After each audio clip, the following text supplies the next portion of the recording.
Yahvé est le Dieu des vivants. Commentaire de l'évangile de Jésus-Christ selon saint Luc chapitre 20 versets 27 à 40.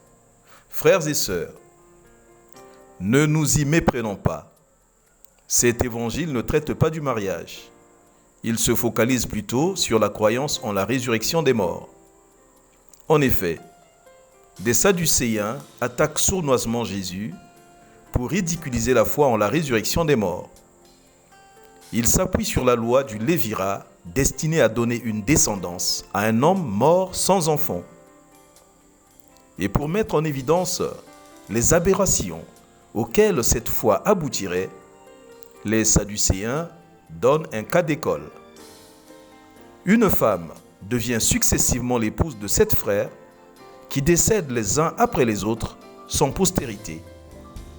Elle meurt à son tour. Si la résurrection est certaine, pensent les Sadducéens, lorsque cette femme ressuscitera, duquel des frères sera-t-elle l'épouse?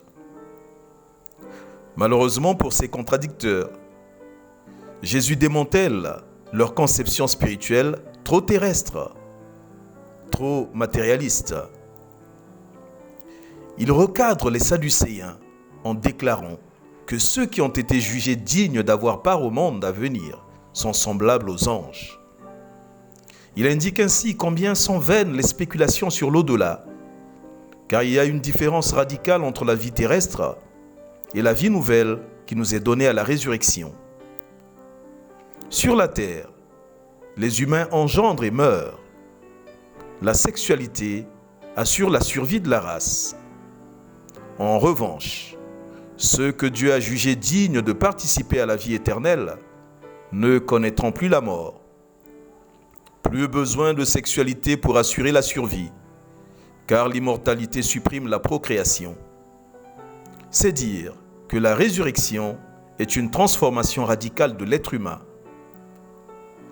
Par la résurrection, l'humain passe de la condition terrestre à la condition céleste, de la beauté à la splendeur, de la lumière à l'éclat de la gloire, comme des anges qui contemplent la face de Dieu. La qualité de l'enseignement de Jésus signe ainsi l'échec du piège des Sadducéens. Ils n'osaient plus l'interroger sur quoi que ce soit, conclut l'Évangile. Quelle résolution? Je crois en la résurrection des morts et la vie du monde à venir. Notre prière. Seigneur Jésus, que le feu de Pâques attise le feu de mon cœur, pour que ma foi en la résurrection soit toujours vive.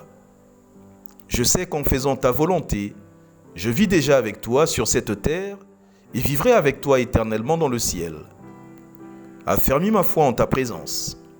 Augmente mon attention à tes paroles et à tes inspirations. Quelles conséquences? Si le Christ n'est pas ressuscité, vaine est notre foi. Dieu est fidèle envers ses élus. La mort même, adversaire de Dieu, ne peut rien contre cette fidélité. Dieu est vivant, les élus sont vivants. Pluie de bénédictions, tout pour la gloire de Dieu.